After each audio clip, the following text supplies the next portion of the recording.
If Africa is indeed the young green continent of the future and the locus of the next industrial revolution, Africa's solutions are no longer restricted to Africa's problems. They also address humanity's problems effectively, global problems effectively. So we can confidently say that African solutions can actually provide global solutions.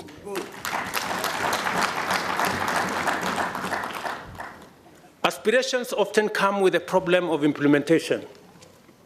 The concept paper contains a statement that I approved unreservedly. A sound policy framework should begin with formulation and end with implementation. But worldwide policy development is frequently prioritized without regard for performance. Our development partners tend to focus more on providing resources for policy development rather than implementing the policies. This situation has resulted in heaps of policy documents gathering clouds of dust on the shelves of government offices. As legislators, you are mandated not only to formulate law and policy, but also to rigorously oversee their implementation. To ensure that the African Union performs at the level of its aspirations, it will be necessary for you, as legislators, representatives, and overseers, to make sure that it empowers itself with sufficient capacity. Otherwise, African solutions, Agenda 2063, the African Continental Free Trade Area, and the young, clean, green continent of the future will remain a mere pipe dream. I want to persuade you. The power you enjoy today is delegated to you. The authority you enjoy today is delegated to you by the people of our continent. And let me remind you that the authority that you wield comes with responsibility. And responsibility comes with accountability. Our Africa Union, we have to rethink the architecture, the governance structure of our Africa Union. This parliament must provide the accountability mechanisms to make sure that all the structures of the Africa Union ultimately are answerable to the people of this continent.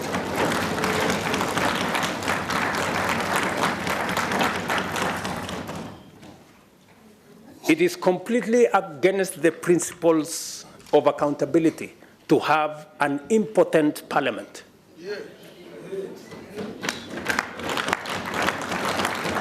A parliament that cannot approve the budget of our organization. A parliament that cannot hold to account the executives in our administration is not the kind of parliament the people of Africa envisaged. Is not the kind of parliament our forefathers envisaged when constituting our union. The world is presently confronted with a daunting array of multifaceted challenges, which range from the pandemic recovery to the existential threat of climate change. There is also the prevailing adverse financial environment characterized by increasing interest rates and looming debt distress affecting Africa and the many other regions, not forgetting the complex security implications of a delicate geopolitical crisis. At this time, your leadership as members of this House is more vital than ever to guide and support all other institutions of the African Union in pursuit of a new, ambitious, and inspiring vision. It is a time to be bold, to be strong and resolute enough to confront these challenges with greater unity and greater commitment. It is time to extend our forefathers' Pan-African dream into a brave new world in order to bequeath the people of Africa and our future generations a much better, more secure, and prosperous Africa that plays its role and makes its contribution in full to global affairs. And we must be bold because we are the continent of the future. We are the continent of young people, hungry for better life and a clear role in the world affairs. Unfortunately, however, the discursive profile of the continent has too often been focused on the challenges and the difficulties we face and the assistance we need in a way that depicts us as chronically subordinate, eternally vulnerable, and perpetually incapable. As a consequence, an emerging psychology of victimhood implicates both African and global leadership in a politics of pity and helplessness. It also denies the world's youngest continent, repository of unparalleled abundance, the agency to articulate appropriate solutions for its own problems and to offer its unique, indispensable contribution on the broader global stage. I am persuaded that our generation of African leaders has the historic mandate to retire this unhelpful profile and in its place articulate a more accurate and compelling portrait of Africa that is both faithful to fact, yet also developmentally inspirational.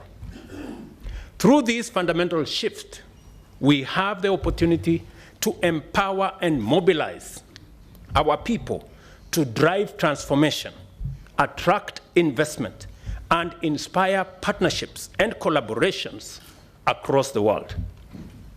I see a tremendously decisive role for yourselves as members of the Pan-African Parliament, since you represent the voices of Africans on all issues pertaining to every sphere and sector of individual and collective endeavor. Please don't let us down.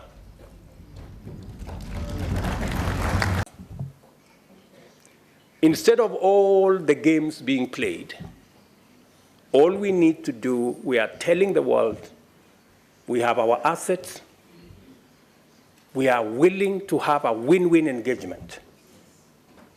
We have the largest green energy potential, resources.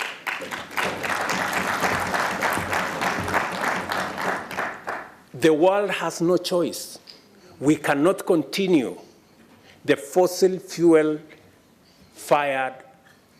industrialization. It has to change. All we are saying is we are coming with our assets, come with investment and technology, we meet halfway, and everybody wins.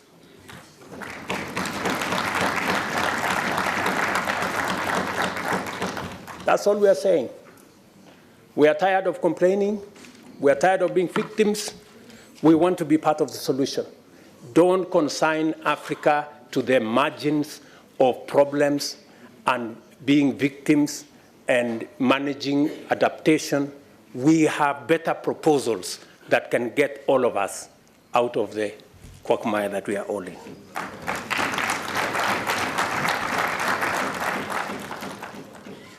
A critical growth opportunity that can be the starting point for our intentional efforts in pursuit of our aspiration is fiscal space arising from both debt restructuring and blended capital, combined with economic growth that increases tax revenues and positions African countries to invest more in adaptation and resilience.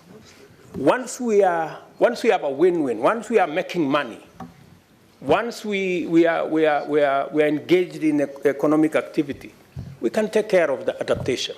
We can take care of resilience. Don't bring resilience into the equation to fool anybody that we are going to get anywhere with money for adaptation. You know, we are managing a problem. We want to be part of the solution. Don't consign us to managing a problem.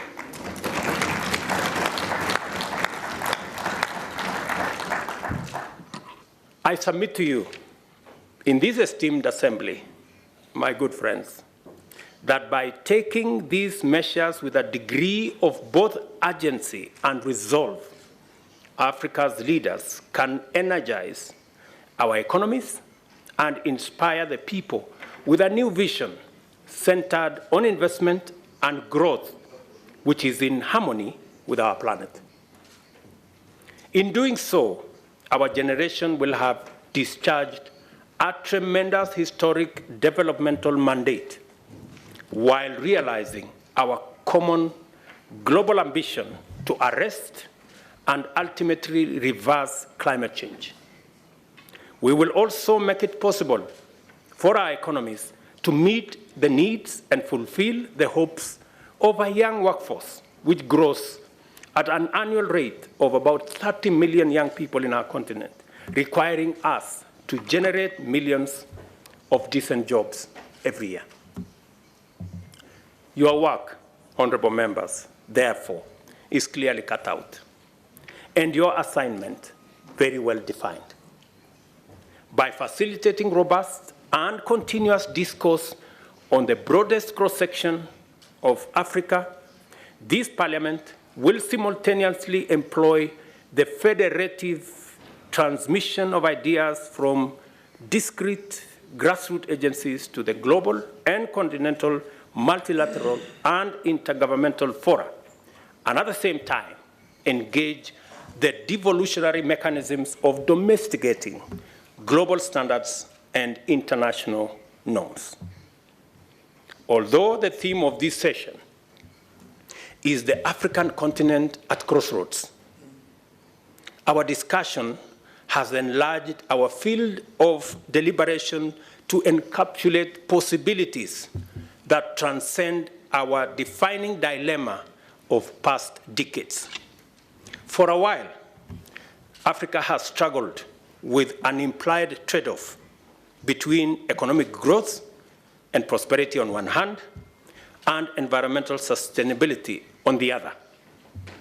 We can now agree that given the transitional imperative, it is possible for Africa to execute clean, green industrialization that can enable the rest of the world to attain the net zero target as well. We finally have the answer to the dilemma, and with it, our way out of the thematic crossroads. Simply, Africa is the answer. We don't have to be at the crossroads. The whole reform agenda around the AU is a necessary imperative. It is not possible for us as states, as governments, to hold all the power and expect the African Union to function. We must be bold enough to delegate some of the powers of our nations to the collective body of the African Union. That is what other progressive unions have done. It is not possible for us to continue to engage with the rest of the world the way we are doing. The budget of African Union, to a good extent, is funded by development partners. What does it say about our ability to make our own decisions? It is said, he who pays the piper calls the tune.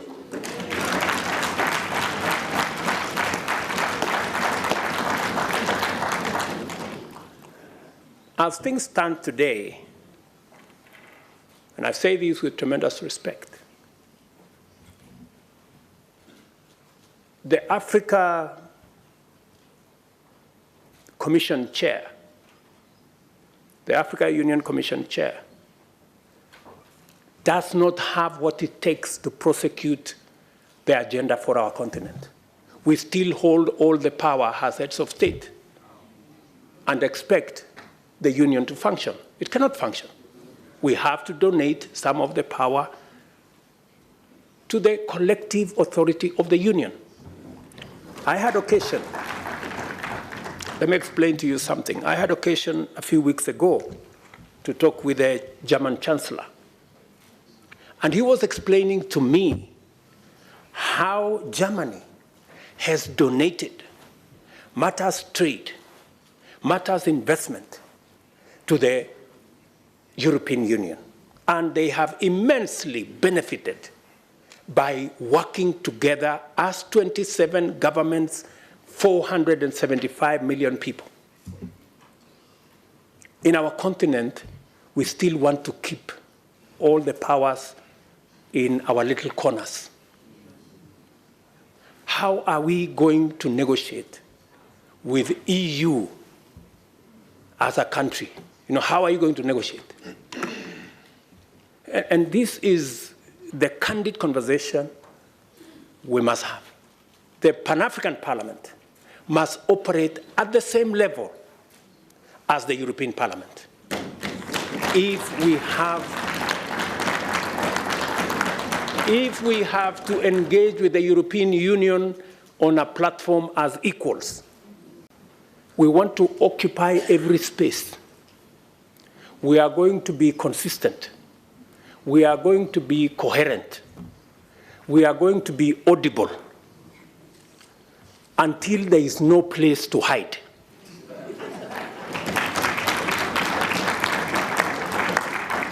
Yeah? Until the conferences are stopped. Otherwise, we will make them noisy, we will make them messy, and there will be consequences. If we are not heard, we are refusing to stay on the margins anymore. Yeah? We want to be at the table. Because we are told the risk of not being at the table is that you could be in the menu.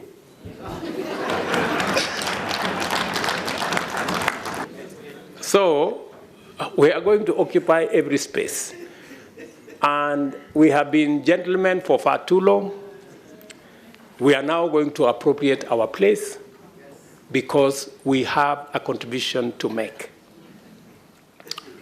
Ladies and gentlemen, thank you very much for listening to me. I don't take it for granted. And God bless you.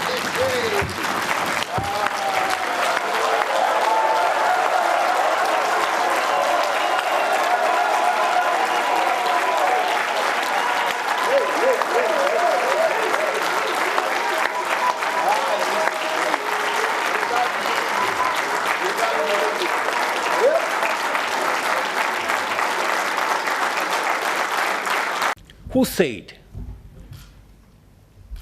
that Africa cannot be part of the solution? That when Africa is being discussed, it's only being discussed in the context of the problems.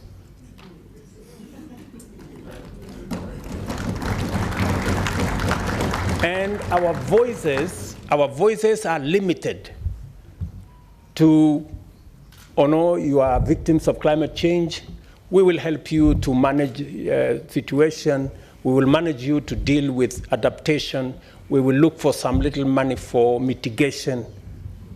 We do not want to be in that corner. We want to be in the conversation about the solutions.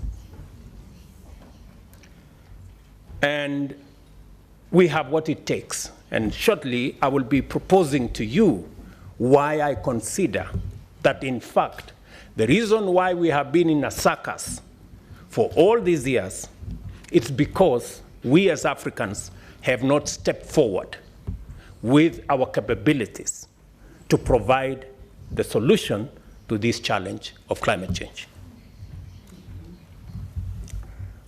As the chair of the Committee of African Heads of State and Governments on Climate Change, I fully associate myself with the consensus that has evolved among Africa's leaders who have refused to be tethered to this unsatisfactory ideology.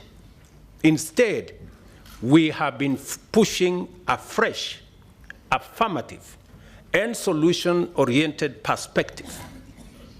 And I have come here today to ask you to join us in executing this change of course, articulating a fundamentally Pan-African principle and amplifying new ethos that summons the world to live, produce, and consume in harmony with nature that will be spearheaded by Africa.